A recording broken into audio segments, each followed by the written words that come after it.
Hello दोस्तों, नमस्कार। स्वागत है आपका मेरे अपने चैनल तैयारी जीवन की। कैसे हैं आप? आशा करती हूँ बहुत अच्छे होंगे। दोस्तों, आज की बुक है the art of public speaking, Hindi में संवाद का जादू या संवाद से सफलता, बाय डेल कार्नेगी। दोस्तों, कम्युनिकेशन के बिना, बातचीत के बिना ये हमारा जो है 18 से 20 घंटा जो होता है, आप जिसमें से 24 घंटे में से आप कम से कम 15-16 घंटे तो जगते ही हैं, उसमें पूरे में आप कम्युनिकेशन करते रहते हैं किसी ना किसी से। तो जब तक इफेक्टिव कम्युनिकेशन हम नहीं सीखेंगे तब तक हम अपनी बात को पूरी तरह डिलीवर नहीं कर पाएंगे। जितना अच्छा कम्युनिकेट कर पाएंगे उतना अच्छा व्यक्तित्व उभर कर सामने आता है। तो हमारे व्यक्तित्व के सबसे बड़ा गुण है कम्युनिकेशन बेहतर करना, कम्युनिकेशन को अच्छे से बिल्डअप करना। तो इस बुक में इन्होंने बहुत अच्छे से समझाया है कि किस तरह पब्लिक स्पीकिंग से और किस तरह इस तरह की चीजें करके आप अपने को बेहतर बना सकते हैं। पहली बात है कि जो ये पब्लिक स्पीकिंग है, ये पढ़ने का, सीखने का मामला नहीं है कि आप इसे किताबें पढ़ लीजिए आपको आ जाएगी। ये प्रैक्टिस प्रैक्टिस प्रैक्टिस, सिर्फ प्रैक्टिस का मामला। जितनी बार आप जो है पब्लिक के सामने जाएंगे, बोलेंगे, कभी घबराएंगे, कभी चुप हो जाएंगे, कभी आपका पैर थरथराएगा, लेकिन हाँ, प्रैक्टिस करते करते एक दिन आप सीख जाएंगे। वैसे ही जैसे तैराकी सीखी जाती है, स्विमिंग सीखी जाती है। दोस्तों, लेखक ने बताया है कि अगर आप अच्छे से अपना भाषा डिलीवर करने जा रहे हैं, कहीं स्पीक करना है आपको, तो पहले उस विषय वस्तु को बहुत बढ़िया से तैयार कर लीजिए, उसके कुछ पॉइंट याद भी कर लीजिए और साथ में अपने दिमाग में उसकी जो है इमेजिनेशन ऐसा करिए कि जो है, मैं डर को तो हटा ही दीजिए, क्योंकि डरेंगे तो आप बोल नहीं पाएंगे, और साथ उसकी जगह ये ले आइए कि हाँ, मैं अच्छे से बोल लूंगा और मैं सफल होऊंगा या होंगी। दोस्तों, अगला पॉइंट है डिटर्मिनेशन। जो भी बात आप कहने जा रहे हैं उसमें डिटर्मिनेशन होना ही चाहिए, दृढ़ता होनी चाहिए, और साथ ही साथ मोनोटोनी तो बिल्कुल नहीं होनी चाहिए। मोनोटोनी का मतलब होता है एक ही आवाज में एक ही तरीके से आप अपनी बात को कहे जा रहे हैं, बस पढ़े जा रहे हैं। उसमें आपकी वाणी में उतार चढ़ाव जहां जरूरत हुई, आप किस बात पे जोर देना चाहते हैं, किस बात पर नहीं, तो ये चीजें जरूरी है। मोनोटोनी होगी तो जो है आपसे आपका जो संवाद है वो लोगों तक पहुंच नहीं पाएगा।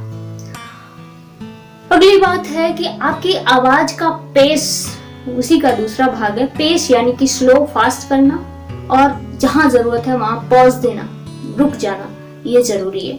कब आपको फुसफुसा के बात करनी है धीरे से, कब आपको तेज बोलना है, कब आपको रुक जाना है किसी बात को कहने के पहले या कहने के बाद, ये जो है बोलते समय सीखना होता है। बोलते बोलते आता है, इसका कोई हार्ड एंड फास्ट रूल नहीं है। समय, सिचुएशन और स्थिति के अनुसार ये बदलता रहता है।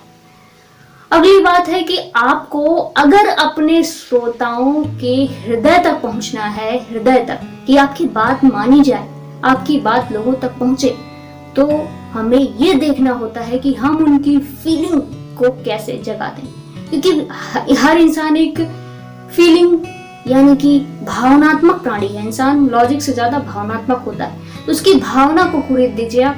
जितने अच्छे तरीके से आप उसकी भावना को टच कर पाएंगे, उतनी अच्छे तरीके से आप अपनी बात को उस इंसान तक पहुंचा पाएंगे। अगली बात है, आप बोलने से पहले यानी कि आप तैयार कर लिए हैं, बोलने से पहले जो भी आपका टॉपिक है उसमें गहराई से घुस जाइए, अच्छे से तैयार कर लीजिए।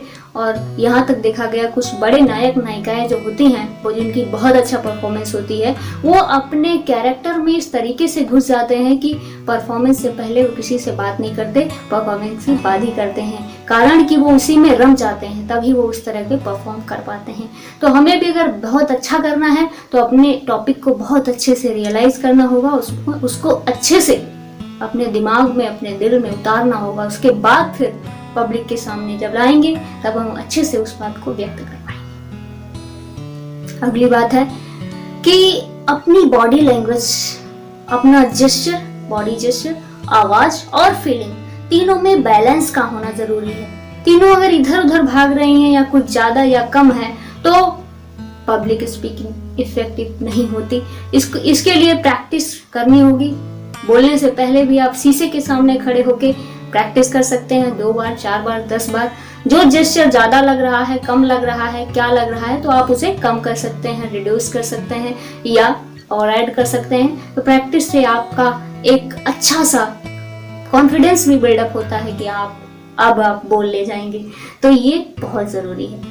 अगली बात जो बताई है कि अच्छी वॉइस के लिए अच्छी बॉडी का होना भी ज़रूरी है। आपका शरीर अगर बहुत अच्छा है, आपके फेफड़े स्वस्थ हैं, आपकी सांस की अवस्था अच्छी है, तो आप अच्छी वॉइस, लोगों के ऑडिटोरियम में लाखों लोग भरे हैं तो आप उसे अच्छे से मैनेज उनको सबको कर पाएंगे, उन सब तक आपकी आवाज़ पहुंच पाएगी। और आवाज़ सिर्फ फेफड़ों से ही तो नहीं होती है, फेफड़ों के साथ साथ आपका गला बहुत अच्छा होना चाहिए, साफ होना चाहिए और गहराई जैसा चाहें आप उसे डिलीवर कर सकें अपनी स्पीच। पिच अच्छी होनी चाहिए, तो उसके लिए गले का खास ख्याल रखना होता है। गले की भी एक्सरसाइज आती है, बॉडी की एक्सरसाइज तो ज़रूरी है बॉडी को अच्छे रखने के लिए। और साथ ही साथ आपको जैसा कोई एथलीट तैयार करता है उससे थोड़ा सा कम, लेकिन आपके शरीर को व्यवस्थित रखने के लिए एक्सरसाइज तो करनी होती है। क्योंकि ऑथर के एक फ्रेंड थे जो काफ़ी अच्छे रनर थे और स्पीकर भी, और वो अपनी स्पीकिंग की प्रैक्टिस दौड़ते दौड़ते करते थे, क्योंकि फेफड़े का एक अच्छा फेफड़े का होना एक अच्छे स्पीकर के लिए ज़रूरी होता है। और इसके साथ ही आपके होंठ कैसे बोलेंगे, गले की प्रैक्टिस। और दोस्तों सबसे महत्वपूर्ण बात कि बोलने से पहले और बोलने के बाद और बोलने के दौरान ठंडा पानी तो बिल्कुल मत पीजिए, कि ठंडा पानी पीने से गला क्योंकि बोलते बोलते गर्म हो जाता है और गर्म में ठंडा डालेंगे तो वो गला फट जाएगा और आवाज़ फटी फटी सी होगी, तो लोगों तक पहुंच नहीं पाएगी और उतनी इफेक्टिव नहीं रह जाएगी। अगली महत्वपूर्ण बात है कि आप एक पब्लिक स्पीकर हैं तो आर्गुमेंट के लिए तो तैयार होना चाहिए, क्योंकि आप बोलने जा रहे हैं तो कुछ लोग आपके पॉजिटिव में आर्गुमेंट करेंगे तो कुछ नेगेटिव में।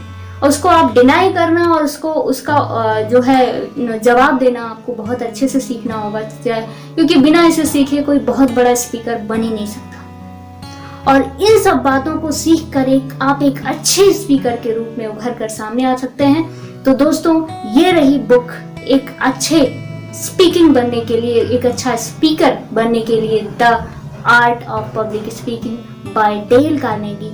बहुत अच्छी किताब है, आप इसे खरीद कर पढ़ सकते हैं। ये बहुत ही अच्छी, बहुत बहुत धन्यवाद दोस्तों, आपने इस वीडियो को इतने ध्यान से देखा, बहुत बहुत धन्यवाद।